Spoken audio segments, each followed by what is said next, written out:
You're listening to the Bitcoin Lawyer Podcast. Hey, everybody. Welcome to another episode of the Bitcoin Lawyer Podcast. Bitcoin Lawyer is your legal bridge between Bitcoin and freedom. Today, I am joined by Stephan Livera, Bitcoiner extraordinaire. Stephan, welcome to the show. Hey, thanks for inviting me. Absolutely. Appreciate you coming on the show. Stephan, for the listeners who may not be aware of exactly who you are, where you fit into this Bitcoin space, why don't you just tell us a little bit about yourself and how you came into the Bitcoin industry? Sure. So I'm best known for my podcast, which is just an interview show where I host a range of people from all over the ecosystem. These can be economists, analysts, developers, protocol developers, application developers, entrepreneurs and builders in the space, all kinds of people from Bitcoin world who I've interviewed. And basically that has formed a way or a means of education for a lot of people who are learning different things about Bitcoin, whether that's aspects of mining or self custody or lightning or Bitcoin privacy or protocol things, just or even cultural and social aspects of Bitcoin. So that's the main thing I'm known for, which is Stephan Livera podcast. But I also have contributed writing for various publications in the industry. I've invested in different Bitcoin companies, and I am occasionally an advisor to some Bitcoin companies also. And I guess to your question about how I got involved, basically I was a libertarian. I still am a libertarian, but I mean, I was libertarian before Bitcoin. And so then when it sort of was introduced to me in the right way, it was so fascinating and so interesting, this idea of a money that's outside the state. And so obviously that was extremely interesting to me. And so then I was basically shouting from the rooftops about Bitcoin at that point. After I'd done my sort of initial reading and learning about it, it just became just extremely fascinating and I couldn't stop talking about it. Yeah, I think a lot of us come to Bitcoin and then sort of have our beliefs reinforced. At least that's how I was. I got into Bitcoin back in 2020. Definitely a latecomer. Not saying I'm early at all, but I definitely think that by discovering Bitcoin, it sort of reinforced some of the beliefs I maybe inherently already had, but hadn't realized. Do you think that you developed those libertarian views beforehand, or do you think that you developed them more after sort of wading more into the waters of like Bitcoin ideology? I see. Yeah. In my case, I was already, a believer in the idea of anarcho capitalism and ending the Fed and ending fiat money before Bitcoin even existed. Right. So for me, it was, but I admit though, I'm an unusual case, right? That I was sort of into it early. Whereas I think a lot of other people who come into Bitcoin, they might get an exposure to some of these more libertarian ideas. Now, I will say though, I was not really familiar as much with the cypherpunks pre-Bitcoin, pre my exposure to Bitcoin. I sort of learned a bit more about cypherpunk ideology. I wouldn't necessarily call myself a cypherpunk, but I think I probably hold views that are somewhat adjacent, but not exactly the same. And so, yeah, but to be fair, a lot of people now, especially nowadays, as we speak now, what is it, May 2025? There's all kinds of people from all kinds of different political views who are in Bitcoin per se. And I've also maintained that Bitcoin is not going to enable people to transcend politics, right? There will still be politics even in the hyper Bitcoinized world. It's just going to be a different form, a different flavor. And I believe that broader Bitcoin adoption will have arguably libertarian implications, meaning the size of the state will be smaller in general on average, and there may be more opportunities for, let's say, the sovereign individuals to sort of rise in more prominence, or sovereign families and sovereign businesses, as opposed to this very much a top down statist democracy model that exists in most of the world today. It'll still, it's going to take time though for these kinds of things to play out. I think that's probably one big learning that I've had. When I first came into the space, I thought everything was going to happen so quickly. Whereas now I'm sort of more, hey, let's strap in for the long haul. It's not going to happen overnight. We can wish that it would happen overnight, but it's simply not going to. There's only so fast that the adoption of this network, Bitcoin the network and Bitcoin the asset, can grow. I actually kind of want to double down on that if we can. Wanted to actually talk about this a little later, but since you mentioned it, there is this idea that, as you mentioned, a lot of people come to Bitcoin from different walks of life, right? And there's this ideology about you can still be a Bitcoiner even if you're not a Bitcoin maxi. You were talking about the libertarian viewpoint, right? What is your take on sort of the rapid corporation involvement in Bitcoin? Like we've seen more of a commercialization, these giant industries, mostly like with the ETFs. I mean, what was it yesterday? MicroStrategy bought another, I don't know how many, it I was think like what, $760 million worth or 700. some massive Yeah, amount. and Yeah. and so they now have over 576,000 Bitcoin in their treasury. And I'm just curious what you think about the corporations that are just kind of gobbling up the supply, what that does maybe for your person just looking to sort of preserve their personal wealth, someone working class and just trying to combat general fiat inflation. What is your take on sort of that giant corporate push in the ecosystem? Of course, corporations, especially large public ones who have access to the fiat, the public debt and equity markets, they have a huge advantage in being able to stack Bitcoin.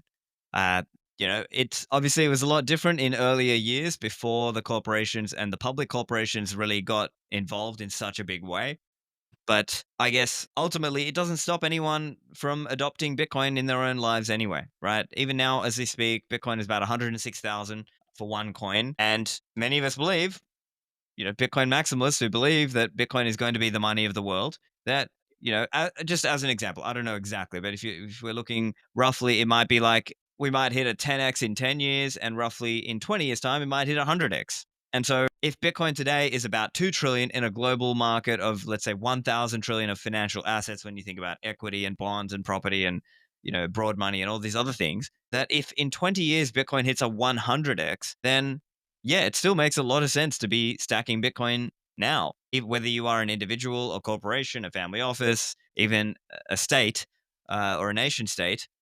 It makes sense regardless, because selfishly, from your own perspective, yeah, it does make sense to still stack Bitcoin. Yes, of course, from a libertarian perspective, we can say, look, it's unjust, this Cantillon effect, the fiat currency, the central banking, this world that we operate in, where people who have access to public debt and equity markets can more easily get new capital or get cheap credit and buy Bitcoin with it. And they have certain advantages that an everyday individual does not have. Now, what are some of the forms of easy credit that an individual might have? Well, mortgage loans and home loans and things like this. And that's probably why we're starting to see more talk about people saying things like borrow, redraw against your home or finance against your home and use that to buy Bitcoin, because that's one of the cheap forms of credit that's available. Now, again, not financial advice. I'm not endorsing, but I'm just trying to neutrally observe that's what we're seeing. And why is that? Well, because Bitcoin is growing at this much faster rate, call it 40% a year or whatever. And yes, it's going to taper down over time. But, people are observing, hey, Bitcoin is likely to grow 40% a year or 30% a year, or it's going to taper down. But the home loan rate might be whatever, 6% a year, or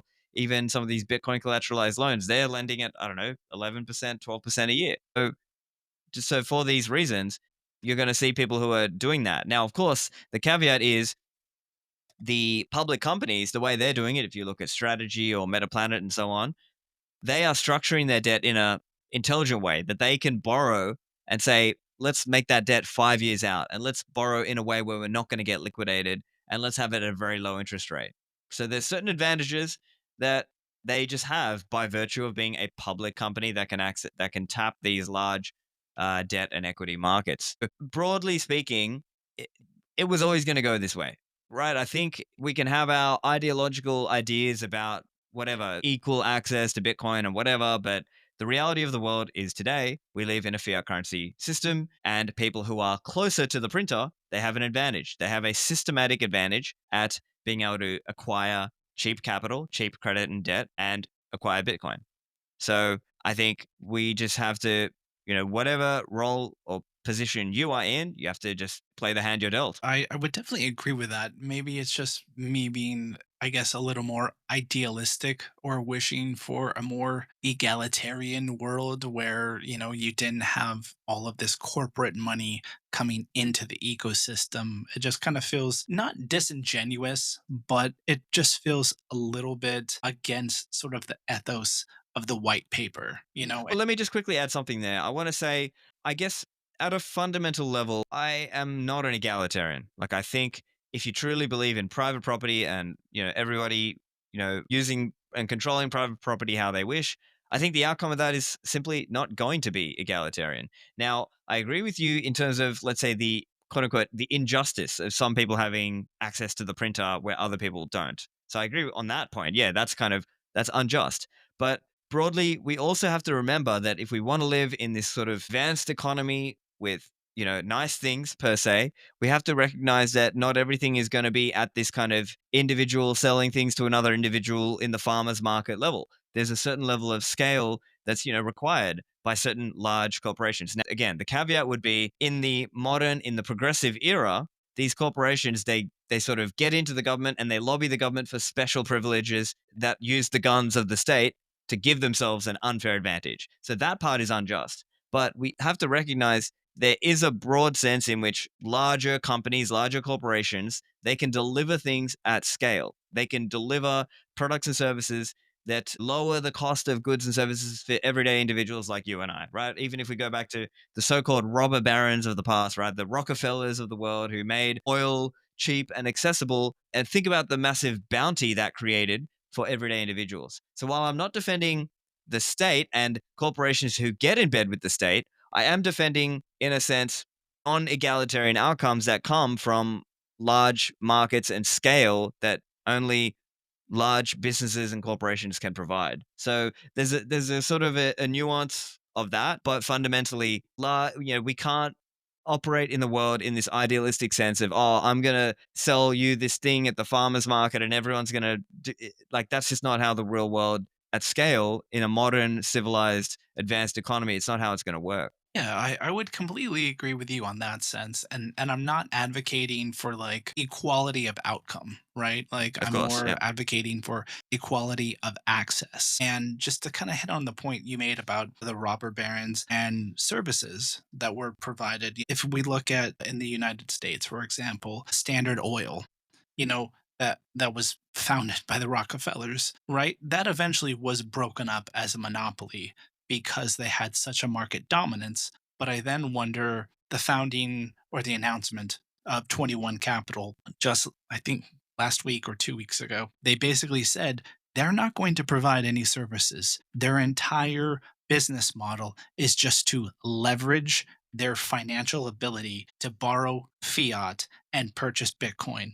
So I just kind of wonder, and we don't need to like really dig into this. It was just sort of a question, and it's sort of this personal thing that I kind of battle with. I understand the ideology, but at the same time, I definitely have conflicted feelings about one corporation sort of hoarding all of it, because what are they really going to do with it? It doesn't really seem like they're putting it to use. Like they're not even staking it, for example, right? The way I see it is I think some of the quote unquote robber barons of the past, some of them were unfairly demonized, I think.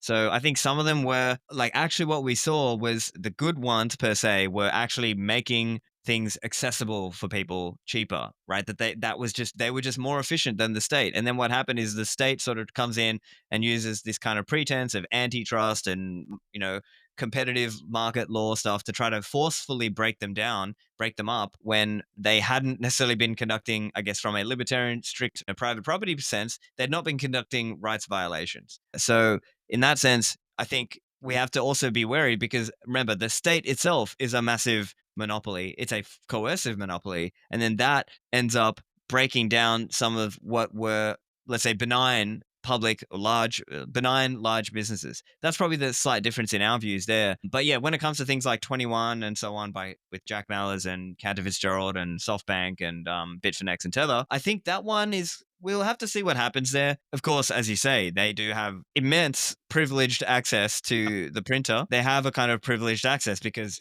Cantor Fitzgerald is a broker dealer. Tether is, in that sense, has literally one of the most profitable businesses on earth per employee. Exactly all these stats everyone knows about. But don't forget, you could be a shareholder. Like if you wanted to, you could go buy that share and you could be a shareholder and participate in the upside. And then don't forget also longer term, like if we really zoom out and think longer term, even when one person amasses this dynastic wealth, it ends up diluting out over time. Because over time, depending on how many children, let's say, the owners have, let's say how many children Jack Mallers ends up having and how many, whatever, you know what I mean? Like it ends up diluting out over time. And so you hear these stories of some of these people who descended from the so called robber barons that maybe it's diluted out over time, that maybe they don't all have that much wealth, but it just kind of takes generations to sort of play out. So, I think we have to also not be envious of other people's success if it's genuinely wealth, that if they didn't use ill-gotten gains to get it. But yes, where I agree with you is where if it's like kind of a privileged, like a fiat privileged access to the printer that other people don't have, then you can sort of argue, okay, yeah, that's kind of an injustice. But at the same time, I see it like Bitcoin is the way out of this system. And so, there's no way out other than through, right? Very stoic of you. I will absolutely admit that perhaps my stance is a little bit more knee jerk reaction and a little bit envious, of course. Like, I make no qualms about that. But it's more of just a philosophical question. And, was just curious about your take on that. I wanted to talk a little bit about your podcast. That's how I actually came to know who you were. Not sure when I kind of became aware of you, but it was a few years ago. I actually saw you speak at the Nomad Capitalist conference last year in KL, and then Cool. again this year at the El Salvador Plan B Forum. So I really liked the panel that you moderated in El Salvador. But I was just curious from your podcast, what would you say is sort of maybe one of the most surprising or counterintuitive viewpoints or takes on Bitcoin that you've had from any guest, if anyone stands out? Well, my friend Safedin Amus, who in fact was guest number one on my podcast, I think this is perhaps counterintuitive in some of the Bitcoiner circles because there's these competing views, right? Some people who sort of had this view of like, okay, store of value first, then medium of exchange, then unit of account, and others who have this view of like, no, no, you've got to drive merchant adoption and so on. And I think I like the way Safedin explains this, right? Because he's saying, think about it from a cash balance perspective. The number of people on earth who hold any significant amount of their cash balance in Bitcoin is today quite small. Now, of course, we wish it would grow. We're doing our best to grow that number. We want number go up, not just in price, but number go up in number of people who store their wealth in Bitcoin, because that ultimately is success for all of us. But the reason sometimes people sort of put the merchant adoption cart before the horse is because they think just by people spending it around that that's going to grow the adoption. And remember, maybe before your time being sort of really deeply into Bitcoin, in the 2013 and 14 days, there were some big people. There was like Microsoft, I think, used to do like, I think at Skype, used to actually take Bitcoin payment, but then they dropped it. Why? Because I think fundamentally what matters most is the cash balance adoption. So think of it this way: reservation demand as contrasted with exchange demand for Bitcoin. So if you're just using it for exchanging back and forth, hey, I'm all for that. And I do earn and spend Bitcoin where possible. But what really moves the needle is the reservation demand. So that's probably the let's say counterintuitive thing that most people coming into the world, or at least coming into this Bitcoin world,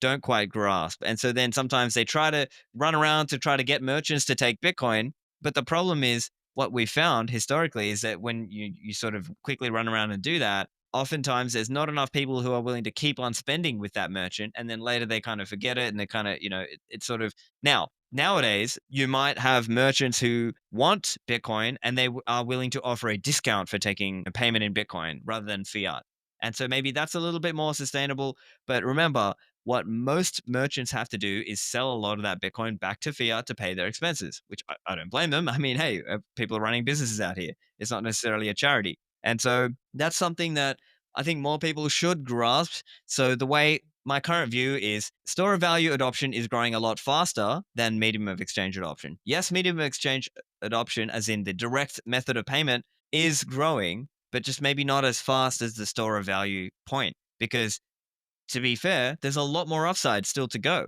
right? If we think Bitcoin as an overall market is 2 trillion, and in you know roughly loosely in 20 years time it might be a $200 trillion market, i.e. your Bitcoin might 100x in fiat nominal value terms. Can you blame people for not wanting to be the next Laszlo 10,000 Bitcoin for two pizzas story, right? So of course I earn and spend Bitcoin where possible, but I understand the difference is, I understand I'm doing that for ideological reasons, right? I'm doing it to because I want to sort of skip forward and advance to the point where I am earning and spending in Bitcoin. But I recognize that most people are not in that camp yet. Most people today do not have the savings and do not have the sort of, let's say, the balance sheet that they would be comfortable just kind of being either all in or close to all in Bitcoin, that they would be comfortable doing that. So that's why I think you sort of have to understand a little bit of the nuance of these things, as opposed to kind of people shouting the more extreme version of either one side or the other on this kind of such an adoption or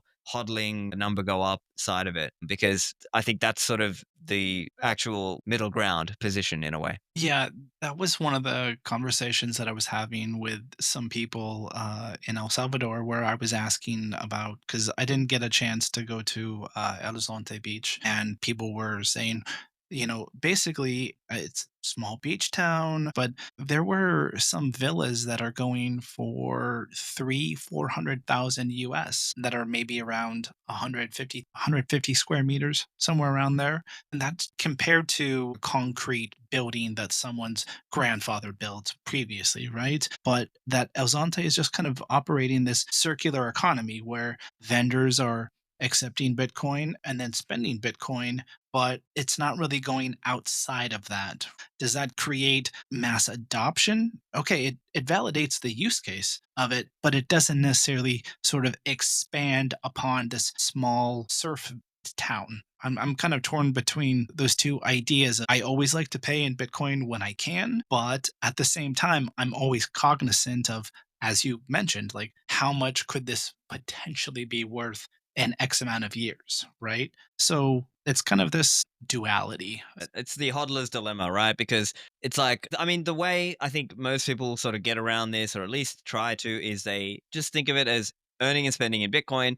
And just as long as you're earning more on net, so let's say, month on month, as long as you have more stats than you had last month, well, then, okay, you're at least you're going in the right direction. Now, that's kind of how I think most people sort of resolve that little, paradox or whatever you want to call it.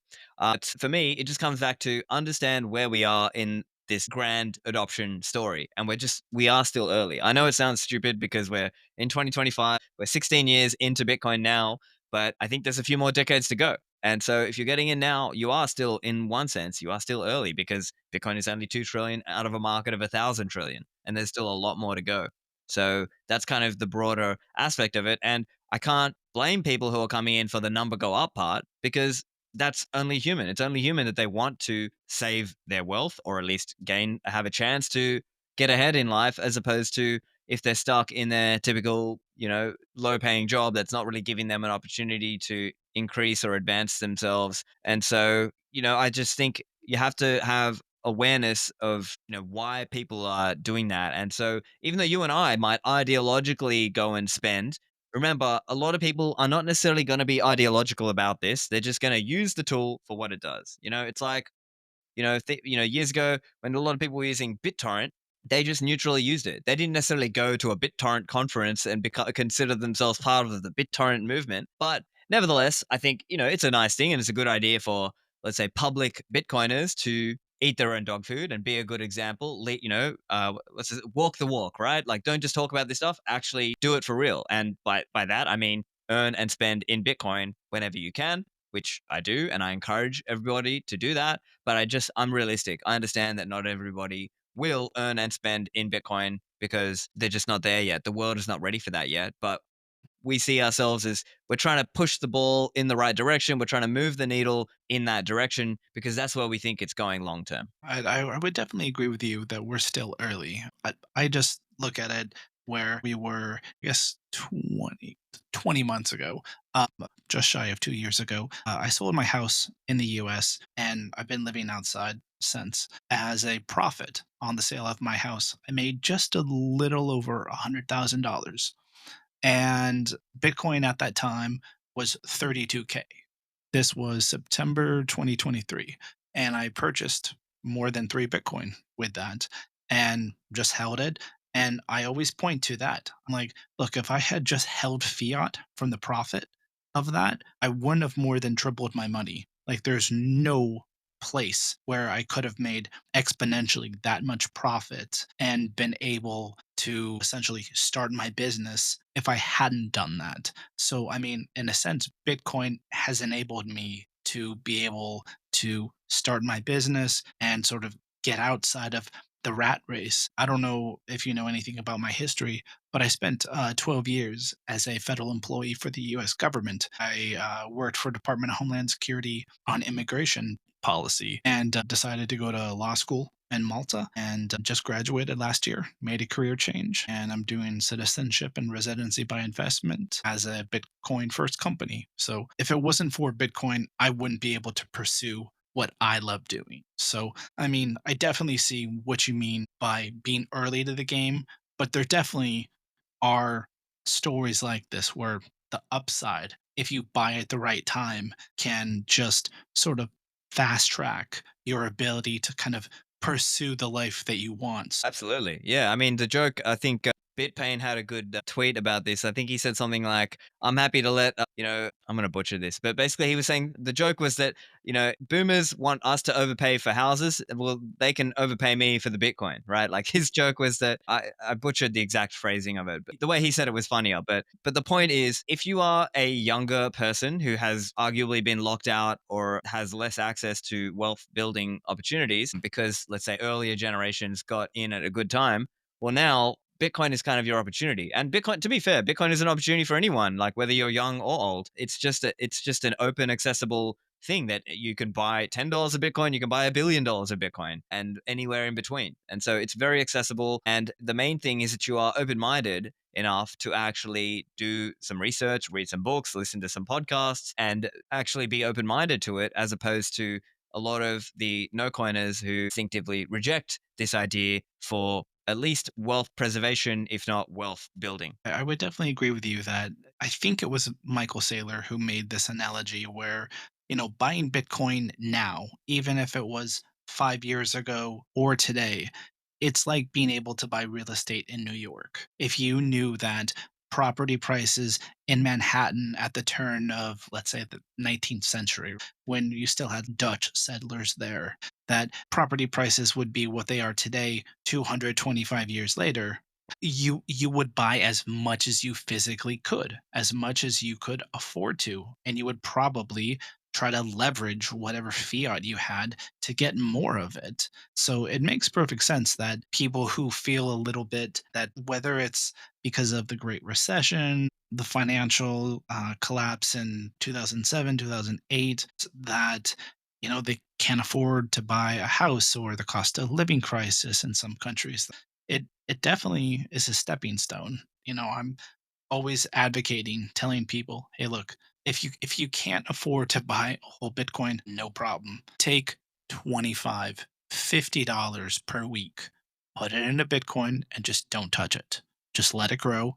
And eventually you'll see. I think there was a tweet that I remember seeing. There was a guy who DCA'd, just for people who don't know, dollar cost average. It was $30 a day over 8 years, and that's how long it took him to become a millionaire. I don't think that's possible just like by buying stocks or obviously throwing your money in the trash and playing the lottery. I wanted to kind of pivot if we could. We've been talking ideology about Bitcoin, but I know in the past you've talked about Austrian economics a bit. Maybe you can explain to some of the listeners how your approach to Austrian economics, where that fits in with your Bitcoin ideology. So for me, Austrian economics is a good way of thinking about the world in an economic sense. And it's a good way of understanding, for example, that money can come from the bottom up. It doesn't need this kind of top down technocrat. It doesn't need these Keynesian or monetarist bureaucrats who are determining the supply of money centrally, or they are controlling the market for banking and so on. In Austrian economics, you could sort of peel back the politics and understand the actual real way that economics and markets works. And so by doing that, you can understand some of these components, and you can also understand that the money supply doesn't necessarily have to grow for the economy to grow. And in fact, there are periods in history where the money supply was relatively stable or even decreasing, but the productivity was growing. And so in real terms, the purchasing power was rising, even though the money supply was stable.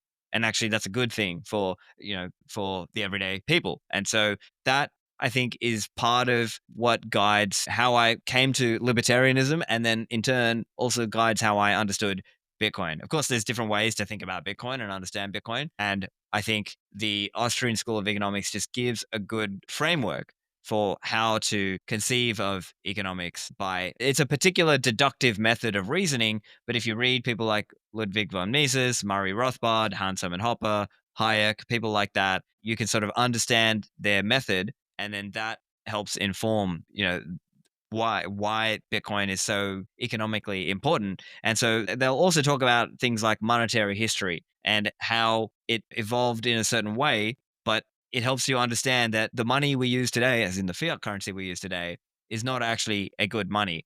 It's just what we've been forced into. And so over time, obviously, we believe as Bitcoiners that Bitcoin is going to rise in prominence and become used as money. And now, maybe, yes, you could argue in most of the world, it's not being used as the direct medium of exchange for now.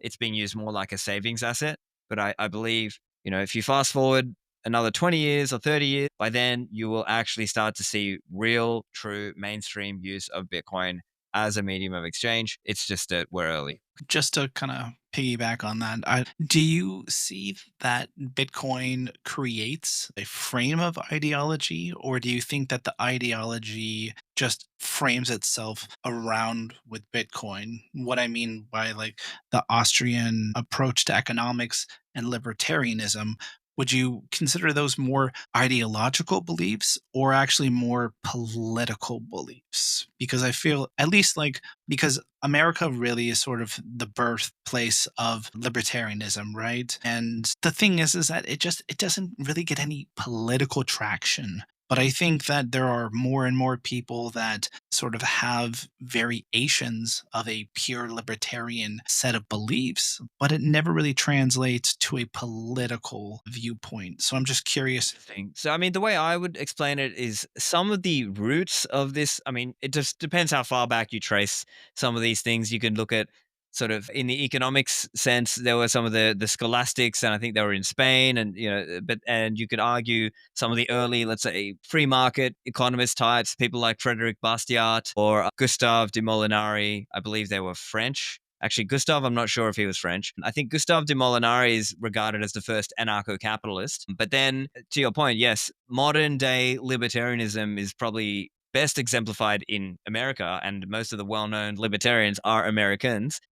People like Ron Paul, Dave Smith, Tom Woods, Bob Murphy, these kinds of guys. I think it's just that they sort of best exemplify, or let's say carry the flame of this kind of libertarian ideology or way of thinking. But to your point about how does that translate to the actual general population? I think some of the libertarian ideas are filtering down. Like if you look at what Ron Paul was talking about decades ago, some of that is filtering down into political conversations taking place today, right? Or even the Doge idea, how Elon was asking Ron Paul to come and advise them on that.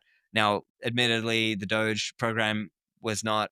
I wouldn't regard it as a great success. They were only able to cut about 160 billion or 170 billion, and not the 1 trillion or even 2 trillion that Elon promised. But nevertheless, there is a lot more talk about things like, hey, we don't need to be in all these foreign wars. America doesn't have to be the world's policeman. Some of these conversations are, I guess, arguably playing out now, where Trump and JD Vance it's kind of a nuanced thing, but they generally arguably are sort of taking back or arguing that, as an example, hey, Europe, you should pay for your own security instead of Americans paying for your security, kind of thing. So we're seeing elements of that.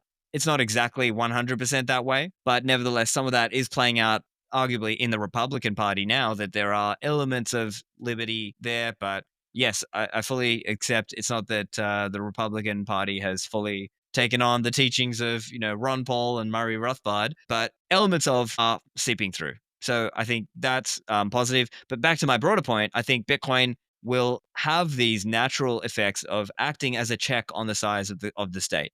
Why? Because historically, the state could access cheap fiat credit, and that's how they could expand so dramatically. That's how there was this massive welfare state and warfare state. And so I think Bitcoin is just going to dramatically lower that and bring back a sense of fiscal discipline that in turn creates a political shift because certain ideas won't be as feasible anymore, right? To have a big welfare state and a big warfare state, it kind of needs this big fiat printer to kind of fund all of that.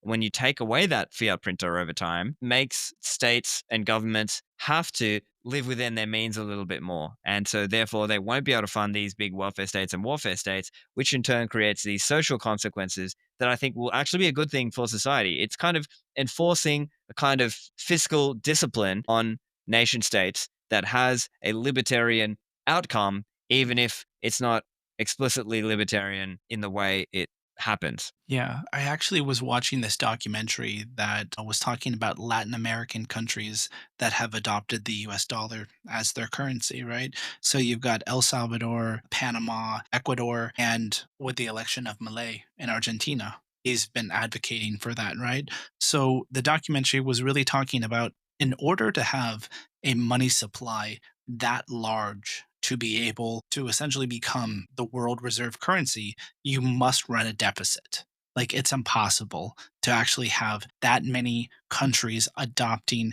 a foreign currency as their local currency and be the world reserve currency without running a deficit. So it is sort of this, again, push and pull. Whether or not do you want a big welfare state or a big war state? And do we want the US intervening in all of these wars as they have been for essentially since, the last 24 years since 9/11? um, I don't know. I definitely think that you're putting your status as the world reserve currency in jeopardy when you start to let all of these other countries, while they might not have direct monetary control of the money printer, they're still enacting local policies which could sort of push regionally the usage of the dollar and maybe affect its acceptance in more like regional areas, say like in Central or South America. That was just something that I was thinking about. Yeah, I mean, one reaction I have is I think people talk about this kind of hollowing out of America and so on. And okay, yeah, there's been some element of that. But I think the real thing is that the state of America, the US government has really blundered in various ways. Now, of course, America has a lot of great contributions, very strong entrepreneurial culture and all this.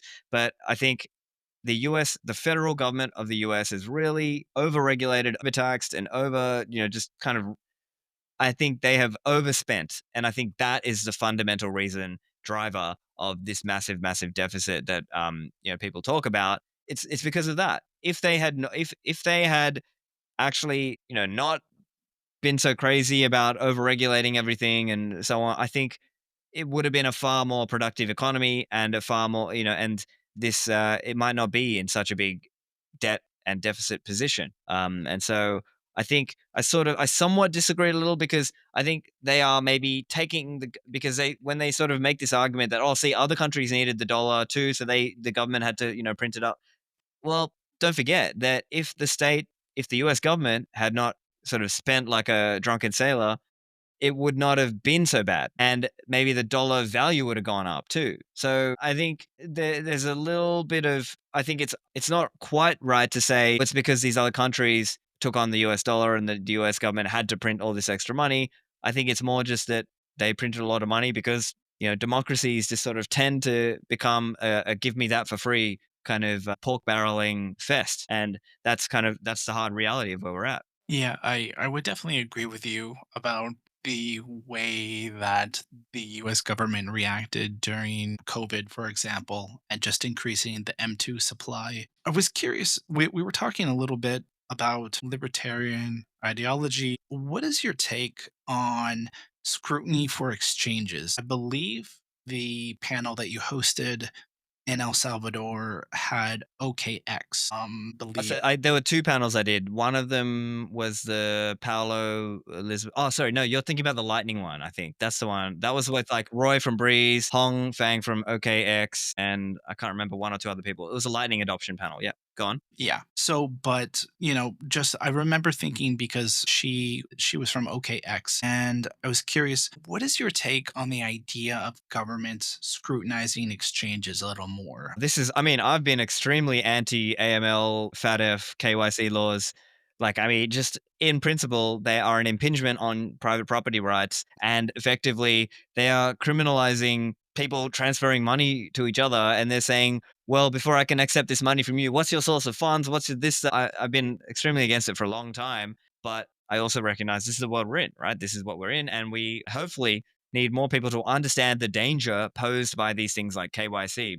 And obviously, this is topical right now because Coinbase recently had this big leak or whatever. It was like a $20 million hack, something like that. Some Coinbase employees in foreign countries to give KYC information on their customers, something like this. And then now there's a risk of, kidnapping or identity theft, or There was that kidnapping case in France there have been recently. multiple. Yeah, yeah. Yeah. So it's pretty bad out there. So KYC is a risk. And the problem is that most people don't understand this, right? Because if you talk to kind of an everyday man on the street or whatever, they might say, oh, look, these banks, they allow money laundering or whatever, right? Think about what that does, right? Because that creates political pressure. And that also creates a bit of a window for regulators and legislators to then say, oh, well, I need to act. I need to do more KYC and FATF, and then local governments in the different countries, nation states, and regulators end up saying, oh, well, we need to act. We need to quote unquote close any loophole that allows people to send money without KYC. And they view cash as a big bad thing that must be avoided and minimized.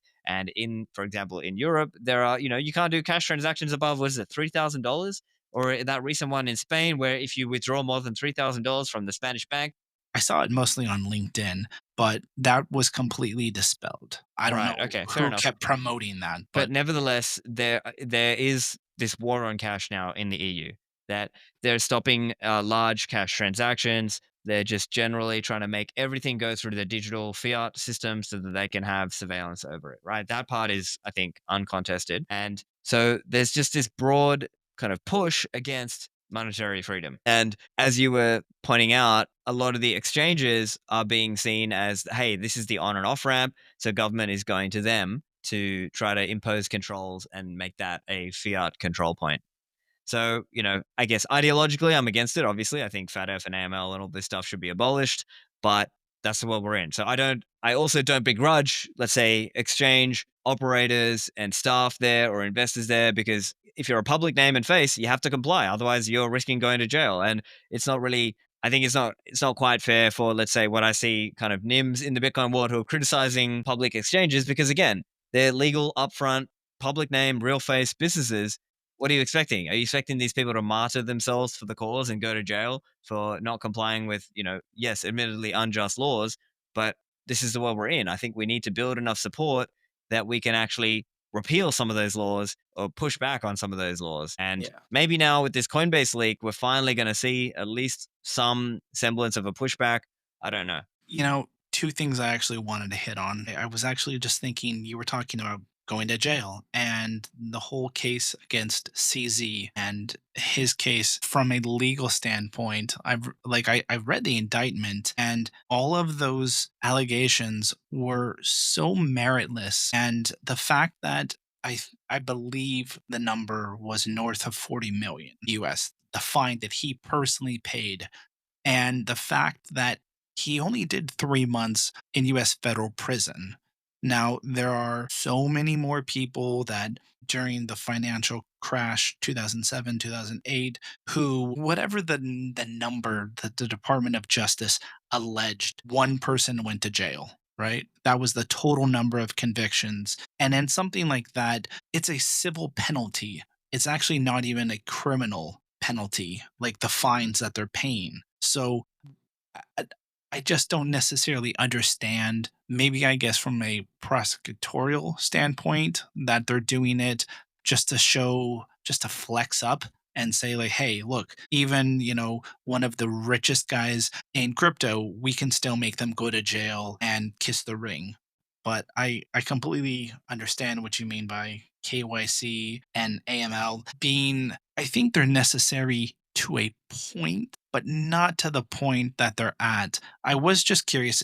I mean, but the future of exchanges, do you think that they're just going to start jurisdiction hopping, kind of what Binance was doing until Binance kind of started to play ball? Tether has done the same thing. I mean, they announced that they were finally headquartering in El Salvador now. They're building that 70-story skyscraper as well. So, I mean, they're building infrastructure there. Do you think that exchanges are just Yeah, let me just offer a quick answer. I think some of that was down to the Biden administration being hostile to Bitcoin and crypto. Like, look now with Trump, it's all pro crypto. yeah, Like, it's very permissive. I mean, look, Trump has his own meme coin. I don't support that. I don't endorse that. But if we're at the point where the sitting president can have a meme coin, I mean, sitting president and first lady both have me. yeah, exactly. I mean, the Yeah. family is doing it. So, look, I don't endorse meme coins, but it's a very pro crypto environment. Even people who had previously left the US, so for example, Phoenix Wallet, they're re entering the US or they have re entered the US. So, we can talk about in principle, KYC laws, AML laws. Like, personally, I think they should be abolished. They're unjust. I think the market will provide other better forms of safety and security and things like this and privacy for people. We are seeing the harm that is being caused by legally requiring Coinbase and other exchanges to do all this mandatory surveillance and collection of information. And so, but at the same time, though, I think now things have mostly flipped, right? Like, you have a very pro crypto, pro Bitcoin administration now, and they are putting in people into various departments, things like SEC and CFTC and so on. They're very pro crypto. So, and they're trying to, I mean, last I heard, even this so-called Genius Stablecoin Act, which again, I don't care that much about stablecoins or whatever, but they're basically going to bring all of these people inside, right? So, as an example, Tether, they were operating outside the US, and they, at least up until now, as I understand, they operate outside the US fully. They don't have US customers, etc.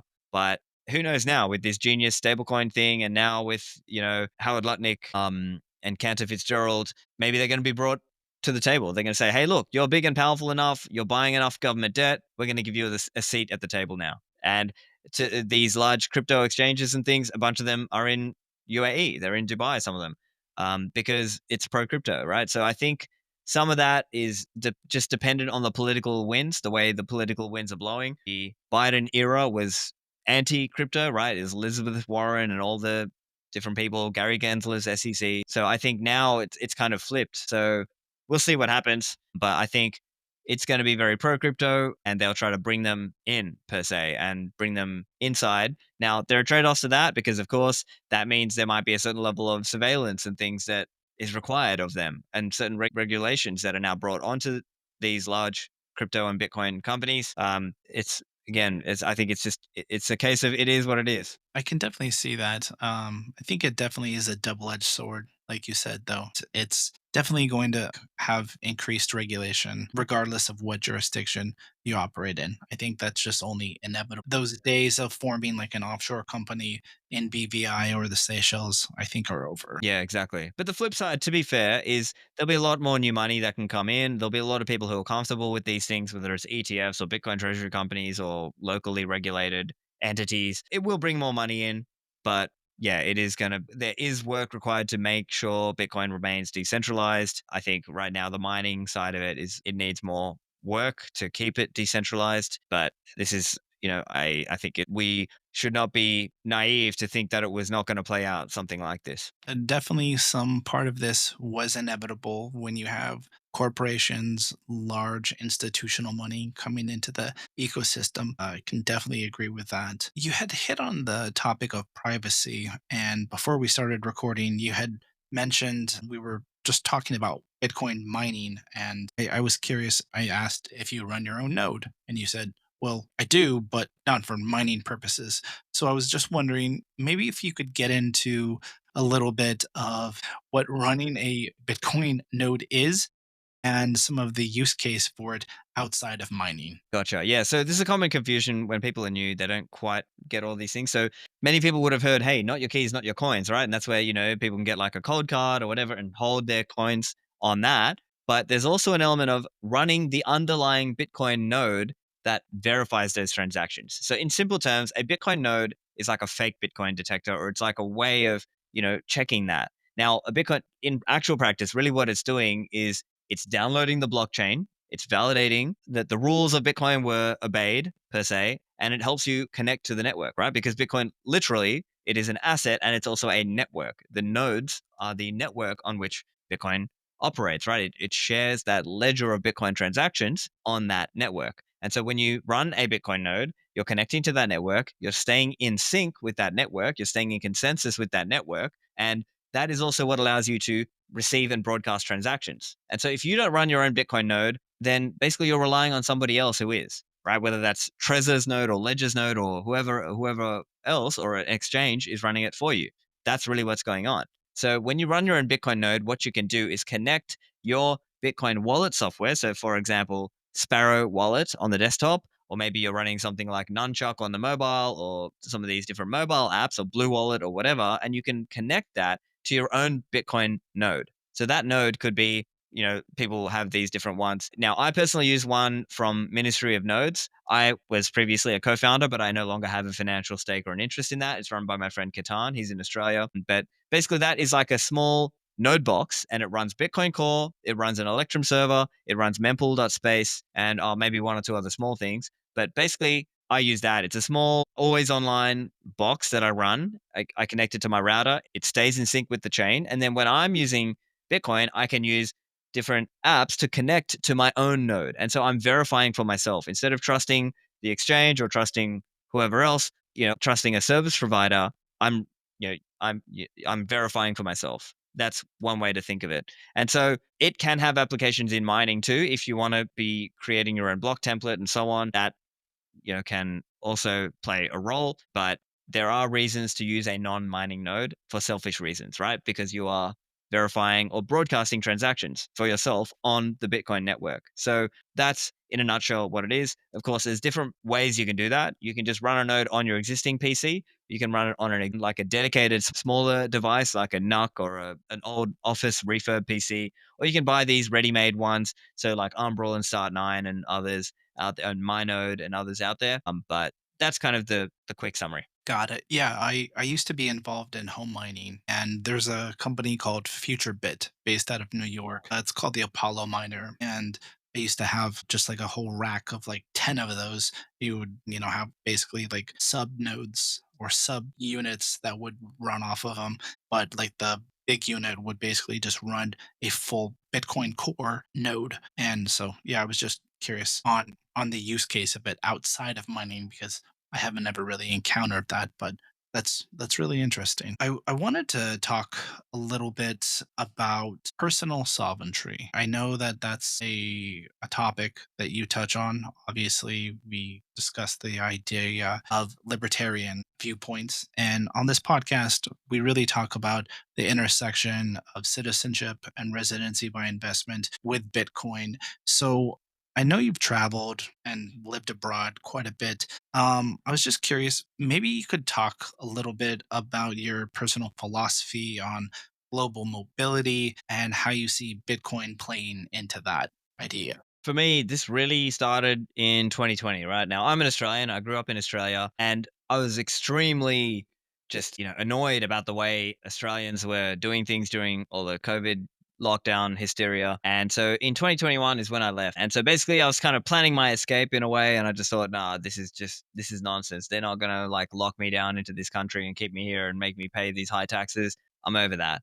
And so I think that was what really was the impetus for me. That was what like really made me think, okay, actually I need to look into some of this stuff. Like I had a vague awareness. I'd heard of this idea of flag theory or, sort of doing these things where maybe you have a residence overseas or maybe you buy a citizenship overseas, this kind of thing. That 2021 is when I really started to think, okay, no, I need to get out, right? And so then eventually after getting out and traveling a bit, I settled down in Dubai. And so now I'm living here in Dubai in the UAE. But I think it's one of those things where it can make sense above a certain threshold of either income or net worth to do these things. That if you think of it like you don't have to be beholden to the place where you were born or grew up in, you can actually look around the world and choose a better jurisdiction. And so these are just some of the things you have to think about. And of course, it's a multifaceted thing. It's no one size fits all. I'm not saying everyone has to do this. There's different ways to go about it. But the general idea is you're looking at, okay, what places offer good quality of life, low taxes, safety, convenience, maybe good global connectivity, accessibility to different things that you might not get in the country that you grew up in. And so all of these things can really play into your decision. Now, you also have to think of that both from the individual side and the business perspective, because personal and business tax treatments are different, and the regulations and things are different. So just reiterating, what works for me is not necessarily what works for everybody. But I like being in Dubai because it has a really good social aspect of it. Also, that we have like Bitcoin meetups, and we have just different circles of friends and things like this. And it's one of those places where a lot of people are often coming through town anyway, even if they don't live here. So that part is interesting too. And you can meet interesting entrepreneurs and investors here as well. So that's one thing that I find really useful. But like I said, there's no one size fits all. It could be that, if you're an American or a Canadian, maybe somewhere in Central or South America makes sense because that's like better from a time zone perspective. Maybe if you're a European, maybe there are other parts kind of adjacent to Europe that might be interesting for you. Maybe if you are an Australian, then maybe parts of Asia might be interesting because it's close from a time zone perspective. Like it just, there's no one size fits all. You just have to sort of understand what is the lifestyle available in some of these other countries, and where people can really do well is quote unquote geo arbitrage, right? This idea that if you have income that's, you can earn it online, but you can go live somewhere where the cost of living is cheaper, or maybe the cost of housing is cheaper, or maybe you can get a better quality thing for a similar price to what you're getting in your Western country, then maybe it can really make sense for you to do this whole geo arbitrage. And of course, Bitcoin plays into this also because now you can take your savings with you. You can not be so beholden, because what most people have done up until recently is they would buy a property, and that physical property kind of ties them down, and it kind of acts like a tie that holds them there. Nowadays, with Bitcoin, you sort of have this ability of mobile wealth. And so it's not saying you should own zero property. You can if you want, but Bitcoin just opens the door there a lot. And then, of course, playing into what you were saying earlier around citizenship and residency, that's now playing into it also because people can start basically buying a passport, right? There are programs called CBI, Citizenship by Investment. And so that is an area that I've been sort of loosely following. There's opportunities there in terms of, can you get a residence somewhere else? Can you get a citizenship somewhere else? And there's different ways to achieve that. It could be by descent, it could be by investment, it could be by merit as well. So there's different ways that can happen. Also, I guess more controversially, some people look at birth tourism, like actually having a child somewhere and getting citizenship based on that. Now, I know in your past life as an immigration policy expert, I'm sure you'll have a lot of comments on that also. But that's something that people have been looking at, not just in America or say Canada, but there are people who do this in like Mexico or Argentina or Brazil and things like this. Now, it's not something I've done, the birth tourism part of it, but yeah, there's just these different ways to look at the world and understand it as, well, if my, home country is going to start being tyrannical and offering me a really bad deal, let me go somewhere else. That's the short version of it. There's a lot of things you said there that I kind of wanted to hit on. Yeah, you mentioned kind of in 2020 you didn't like the way that Australia was approaching or at least responding to COVID. Correct me if I'm wrong, but I believe Australia wasn't even letting in their own citizens. At one point, yeah, I think it was for a week or two, but yes, at one point, literal Australian citizens were not being allowed in to their own country. It was ridiculous. Which is insane because I think I remember seeing the press. It was a case of people returning back from holiday from India and being denied entry. And I just thought, okay, well, we've officially. This is like a new level, right? Because it was always understood that, like, even if you were a criminal, that you would be allowed to at least be a criminal, but be in jail in your home country, as opposed to like not even being allowed in, which is ridiculous. Yeah. So I was curious also what your take on Dubai was. You mentioned you liked it. The first time I ever went to Dubai was just about a week and a half ago. I was there for a week for a conference, and really interesting city. I mean, obviously the landscape has changed, let's call it since 2000, really, since they really aggressively started building up. And you said you've been there for 4 years. I'm curious, what's your take on the city? Because it seems very new and flashy, but then I definitely can see that. Okay, I was gonna try to say this nicely, but I'll say it as I saw it. There's a complete underclass there as well. And those people are the people who check you in at the hotel. They're the taxi drivers. They're the food delivery people. Because it's such a massive import of labor from outside the Emirates. And, it's certain nationalities have been brought in specifically to fill certain labor shortages. And it kind of creates this, upper class and underclass. What's your take on that? So I see it as there's opportunity being offered to people who would not otherwise have that. There are people from, as you point out, various countries like India, Pakistan, Bangladesh, even Sri Lanka, the Philippines, who, if they were staying in their home country, they would not have these economic opportunities. But by coming here, they're earning a lot more and they're able to either save up and build a business. And there are success stories of some of these people who've come from some of these poorer countries and they've come to the UAE, Dubai, and they earned some money and then they started their own business. They became a success story in their own right. And so I just think it's a new opportunity for people. And I think it, in, as I'm sure, again, touching on your past history, the immigration topic is a very hot one right now, right? Yeah, Because in the Western world, it's seen like, oh, wow, they're bringing in all these immigrants and they don't assimilate and they're sucking at the welfare state teat and etc. But then when you look at places like Dubai and the UAE, where they actually stop crime, and if people are doing crime, they're deported, it shows you that maybe the issue wasn't just immigration per se, but it's how you deal with it and the way it's managed, right? So, for example, in the Western countries, it's seen as, let's say, unconscionable that you bring someone in and don't give them a vote. You know what I mean? Like if eventually they get a PR, permanent residence, or citizenship, and once they get citizenship, they have a vote.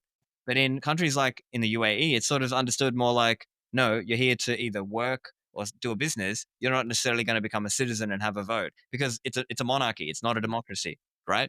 what I was gonna say, like there is no vote. Yeah, exactly. So, I mean, for me, I think it's, you have to understand, are you okay with that trade off? And you go there and you accept that trade off. So I think every place, there's upsides and downsides. You just decide, is it worth it? And is the tax saving and the convenience and the lifestyle worth it and better? And so I see it like Dubai offers a lot of opportunities for all kinds of people from all around the world. And there are genuine success stories of people who come here and they work their way up, whether that's in a role as an employee or whether they come here and then they start their own side business, their own side hustle or whatever, and then that takes off and then they build wealth and good for them. And so I see it as it's really impressive that in this way, UAE has managed to achieve what a lot of other countries are struggling with immigration. And it's interesting to me that in the UAE, last I heard the stat is something like 11 or 12% of the population of the UAE is local Emiratis, right? Citizens. And it's like 88% of it is expats, like people from outside the country.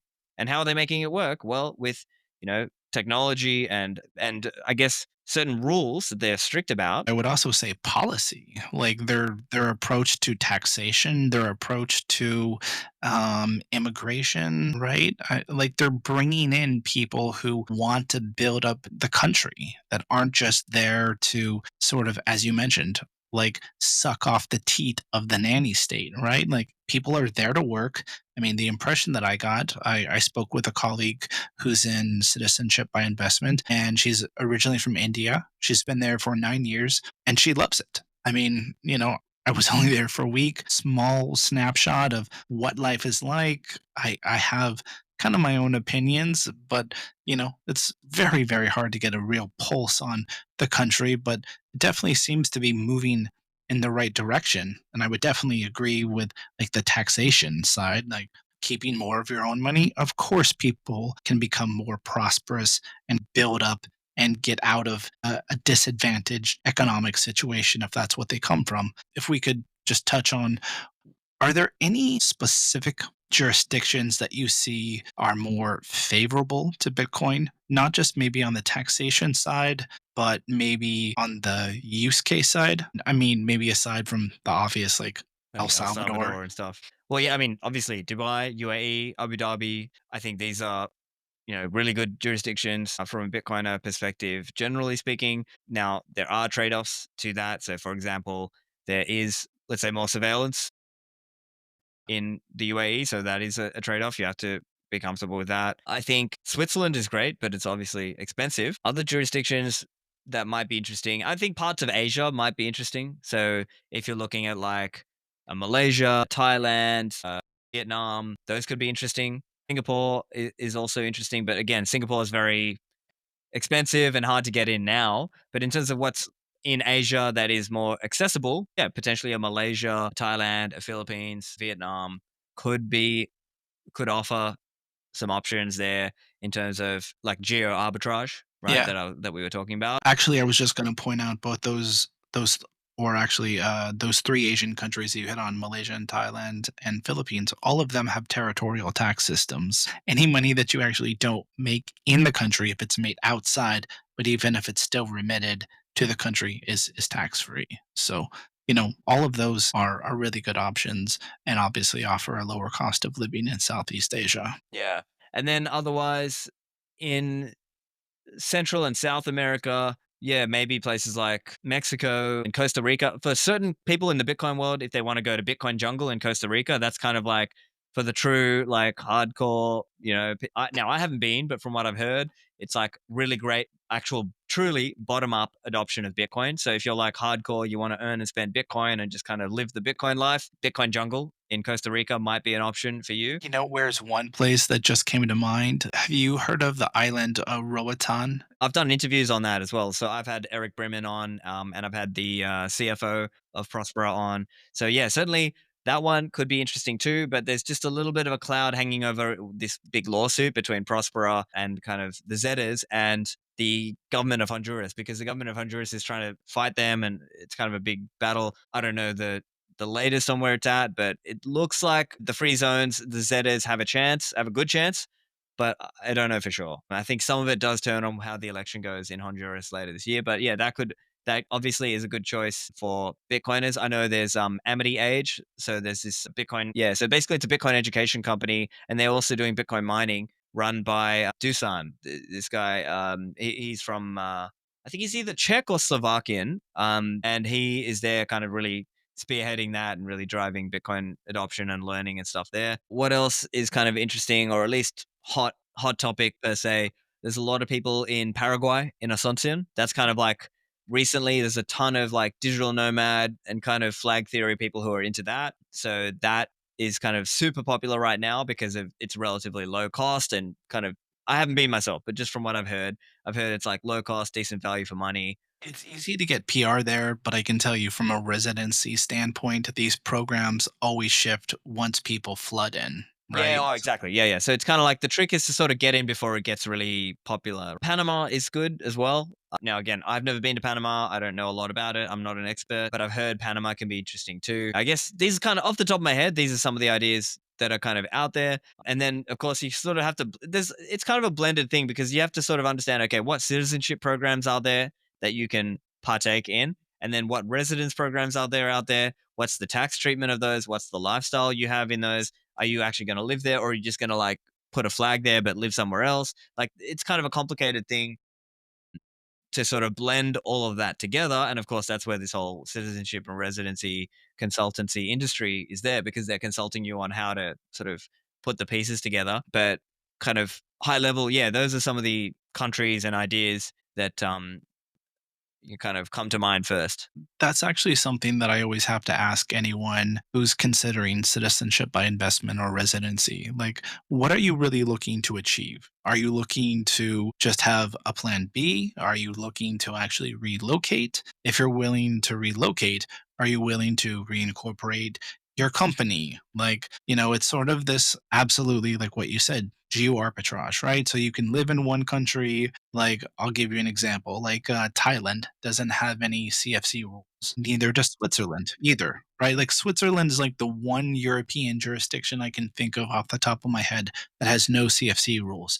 They're outside the EU, but right in the heart of Europe. So you can basically run a corporation that's on paper domiciled in, let's say, well, there's black and gray lists. I don't know all the jurisdictions that are on those lists off the top of my head, but you could find a jurisdiction that has low tax or no corporate tax, run it from Switzerland, and even have a flat tax payment if you live in the correct canton, right? So it is possible, absolutely, to live in one place with a higher quality of life, run a business through a place that offers better tax treatment and sort of play one off the other. Do you see any other countries either legalizing Bitcoin as tender or moving to a larger monetary policy and just accepting it while maybe not putting it on the legal categorization of legal tender? I don't have any like I think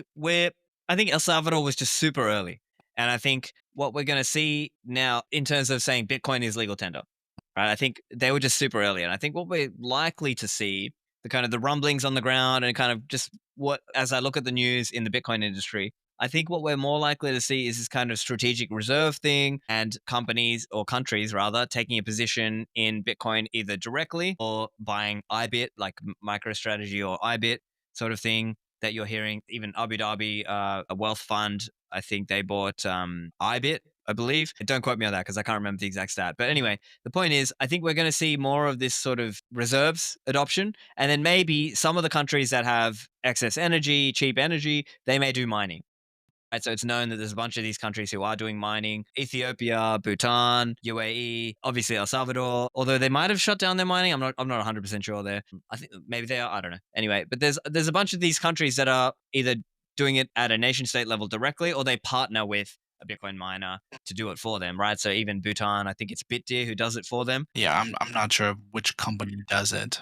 In Oman as well, there are some companies doing it because I guess to get the government on board, they sort of set it up as a public-private partnership. So they say, okay, the government, you're getting a cut from this deal, and let's say we, the Bitcoin miner, let's say the professional Bitcoin mining company, will kind of come in and do it because they have the technical expertise on how to actually deliver. And so that's what I think we'll see. So over the next few years, are we going to see broader adoption of Bitcoin as a reserve asset? Yes, I think that's the likely case. And then later on, that's when we'll start to see more interest and excitement around actually using Bitcoin as legal tender. Because for now, a lot of countries still want the power to control that, right? Because they see that as, hey, they want to control taxation and other aspects. In some countries, it might be more like, hey, you're allowed to buy and sell Bitcoin, but if you're going to do actual commerce, you need to use our local fiat. That's what they'll say. So again, from a libertarian perspective, I don't like that, but again, it is what it is. That's the world. That's the way of the world for now. It'll change longer term, though.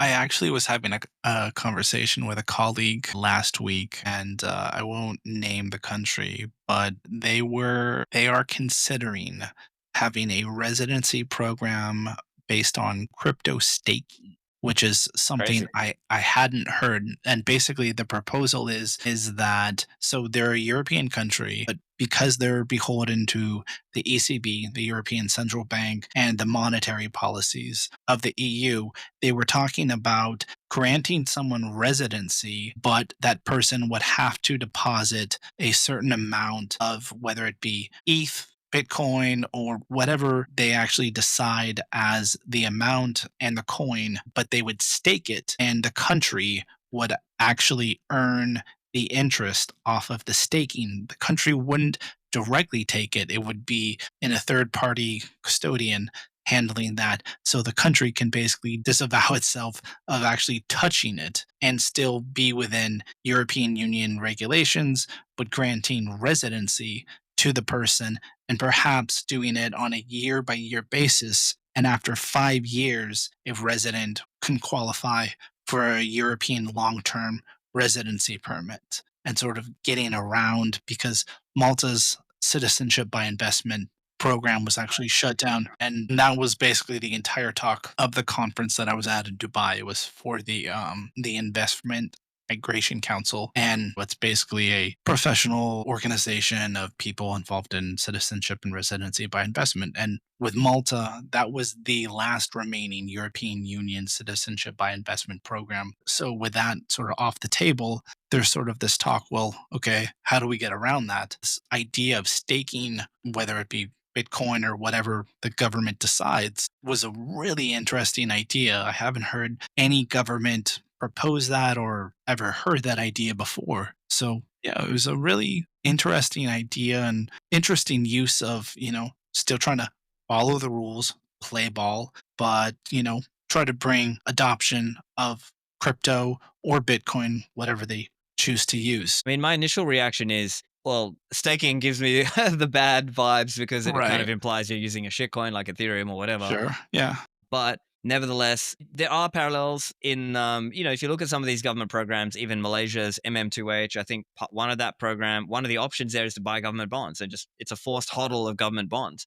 That's the program, right? So it's a similar kind of thing. Or even you think about Portugal's golden visa program. I think there's one of the ways to qualify for that is you buy, I think, a Portuguese fund, and then some guy went and set up a Bitcoin fund where you could contribute in Bitcoin. And yes, you're paying him the fees for that, but you're still holding it in Bitcoin.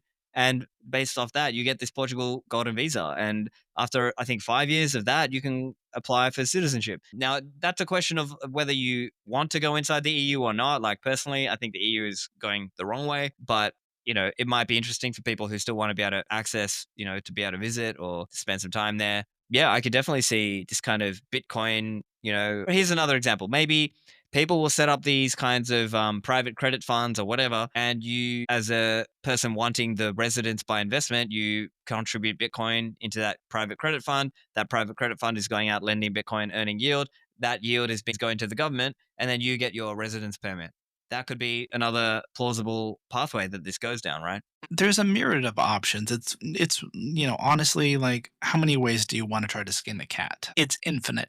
But this idea of residency for crypto staking, I had not heard it proposed before, and I just thought it was a really interesting idea. I just kind of wanted to wrap up with a few last questions, if that's all right. Yeah, sure.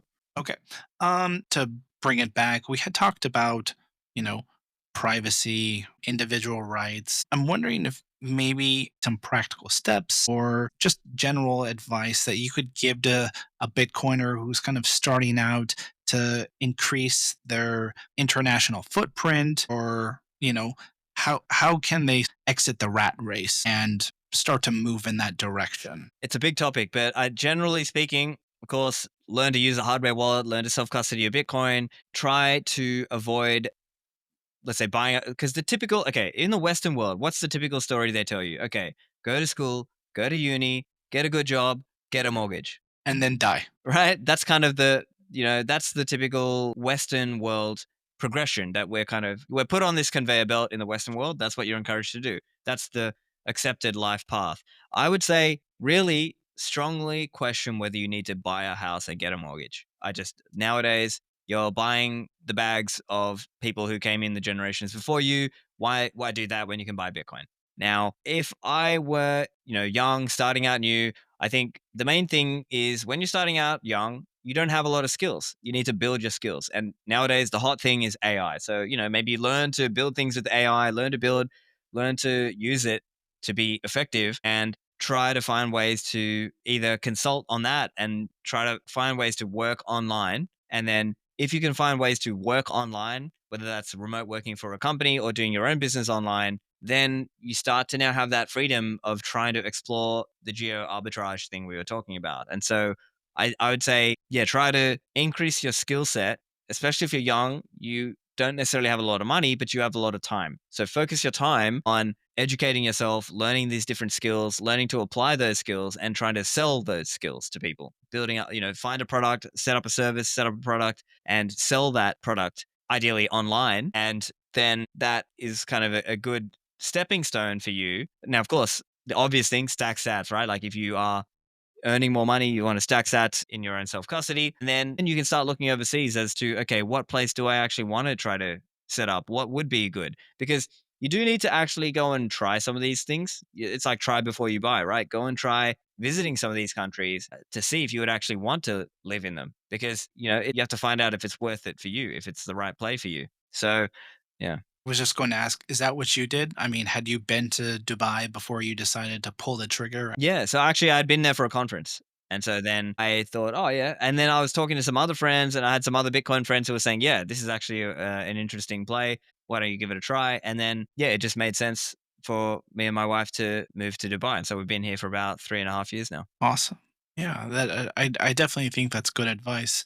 If you were just coming into Bitcoin, like we were talking about, sort of how to position yourself if you were younger, But someone of any age, if they're just coming into Bitcoin now, just discovering it, what direction or what advice would you give someone who's, of any age? What should be their attitude or their approach to everything about Bitcoin? Well, the main thing is don't get distracted, right? I think there can be times where it feels, maybe the market is down or people sort of feel, no, it's over or the cycle's over on. I think you just have to consistently accumulate Bitcoin. And sometimes people get confused by thinking they need to go do mining or some other thing.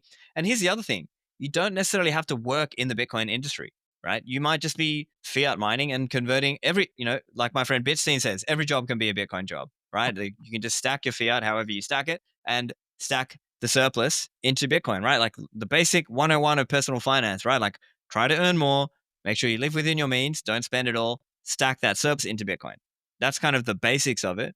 But then over time, you have to start thinking, well, are there business opportunities I can do? Are there products? Are there services that I can create and sell and use that to stack more sats? I think that's kind of the very basic thing. But you sometimes do have to try different things out to figure out what you're good at and where you have an advantage. The main thing is don't take your eyes off the ball. Don't get distracted by things other than accumulating Bitcoin, because I think that is going to be the number one thing that really moves the needle for you and your future financially, is to just don't not take your eyes off the ball. Because a lot of people, when they first come in or when they first hear about Bitcoin, they sort of don't take it seriously, or they kind of think, do I need to do mining? Do I need to do this or that? If you really spend the time to learn about it and actually stack sats and really take it seriously, I think after 5 to 10 years, you'll be very glad you did that. I think also some people come into Bitcoin and they think that they need to change something because, like, this was a conversation, not to go too far off on a tangent, but I've really been educated about changes to the layer one protocol. And I definitely am now a complete small blocker, completely believe that like the original protocol is excellent and we can build layer two and even layer three protocols to kind of get around this issue of settlement time, things like that. But, I think one of the most important things that each individual will do is just buy Bitcoin and stack sats. I don't think that people have to have this idea that they're going to revolutionize something or invent something that is almost complete. I mean, I want to call it perfect, but I mean, very, very minor tweaks to the original Bitcoin core code, right? I mean, I think it was excellent as it was written. And so, like, maybe that's one of the things that I think that people realize that they don't need to, kind of mess with something that has already had all the bugs worked out of it. So, yes and no. So, there are, as an example, there's this idea known as the Great Consensus Cleanup, which does relate to a bug fix for Bitcoin, and that would be a soft fork. So, that is an example, but it is a bug fix, to be clear. And so, that's something that people should understand and be appreciative of. But I appreciate your broader point, though, of like not trying to change Bitcoin, right? Because people kind of, there's the meme of like, I'm new to Bitcoin and I'm here to fix it, kind of thing. Don't be that guy, right? Like, just take your time, be humble, learn. Don't try to propose big changes when you're new. But to be honest, I think most people are not doing that, right? What we're hearing is sort of a small number of people who are trying to change Bitcoin. And the reality of it is, I think there are certain changes that would be good for Bitcoin. So I'm not an ossifier personally, but I'm just more like, what is the minimal change that will allow and enable much more advanced and better forms of L2s or even vaults, as an example. So I think the idea nowadays, like, I think great consensus cleanup would be a great thing to do. It's a bug fix. There's people researching and working on that. And now that's a bug fix. It's not new features. It's just fixing up bugs. So we should take security and reliability and robustness seriously. So that would be good. And then possibly after that, there are people talking about CTV, check template verify, and CSFS, check sig from stack. So that could also really enable sort of better L2 constructs and better self custody. But I'm not like dying on the hill per se of like, we need to do this or Bitcoin's going to die kind of thing. But I am in support of those things when the time is right. And then, there are other ideas like, for example, CCV, which would relate to creating better vault constructs. So this would allow like a reactive security form of vault. And so this could dramatically improve self custody, both for not just for individuals, but for businesses and even some of the largest custodians. They might use some of this technology to make Bitcoin more secure. And this would be valuable not just for people spending and earning Bitcoin, but for hodlers. And so there is a compelling case, in my view, that could be made for some of these things in the future once people are sort of understanding what these are. But of course, it has to come from a place of conservatism and a place of, let's say, what is the minimum effective dose? What's the minimum thing that we can do that will really enable better either scaling or self-custody? I think these would be a good thing. But I also agree with that broader idea of don't just come in and think you're going to change everything. These ideas that we're talking about, these are ideas of people who've been around for a long time, and they are sort of deeply technical, and they are specifically looking at what is the right way to minimally enable this functionality that would help people self-custody their Bitcoin or get more efficiency or scale it better, these kinds of ideas. That was definitely one thing I think that when I first came to Bitcoin and kind of realized like how many different use cases there were for it, and then kind of had to take a step back and realize like, okay, I don't know enough about this, and really started to like dive into the economics of it. Started reading the Bitcoin standard, like you mentioned Safadine earlier. Things like that. Just kind of learn there's so many different things that you start kind of having to educate yourself about with Bitcoin, whether it be economic policy or like I'll just tell you when I was doing home mining, I actually built like a closet and started to learn about electrical wiring. I started to learn about like heat convection, air displacement, things like this, like HVAC stuff that I would never have learned about. And just these sort of like random things that you learn because you're involved with Bitcoin. I wanted to ask if you could leave listeners with any words of wisdom, any final thoughts about, the myriad of subjects we've talked about. I realize we've kind of hopscotched around, but any Yeah, just sure. final thoughts? So I think the main thing is if you are newer to Bitcoin and maybe you've started in, let's say, a derivative of Bitcoin or a custodial form of Bitcoin. So let's say you're holding, I don't know, Bitcoin treasury companies or ETFs, or you're holding Bitcoin on an exchange somewhere instead of in your own self custody. I would say, and I'm not against people. Look, I don't want to be a hypocrite because I understand there are people, they come in at the top of the funnel and they start in certain ways. And so over time, you go down that funnel and you learn more. And so my encouragement for most people would be don't take your eyes off the ball. Understand that self custody Bitcoin is very, very powerful. And so if you're going to hold like a small amount in some of these other things, whether it's Bitcoin treasury companies or other things, fine, you do you, right? Everyone do whatever you want. But don't forget that self custody Bitcoin is really the most powerful thing and it's the lowest risk thing. So just don't forget that and understand that this is, in some ways, it's a revolution of responsibility and accountability, that you have to take responsibility and accountability for yourself. And that's what it is when you learn to write down your 12 words and learn to manage your own private keys and run your own Bitcoin node and these things it is just fundamentally about taking that step of accountability to go and learn about how these things work and how to do, let's say, best practices of self custody. I think that's a really good place to end it. It's definitely about, taking personal responsibility in many aspects of your life. And I think that there is a way to look at that through the Bitcoin lens and magnify the importance that these sort of individual ideals that people used to carry that have kind of over years been transferred to the state. It is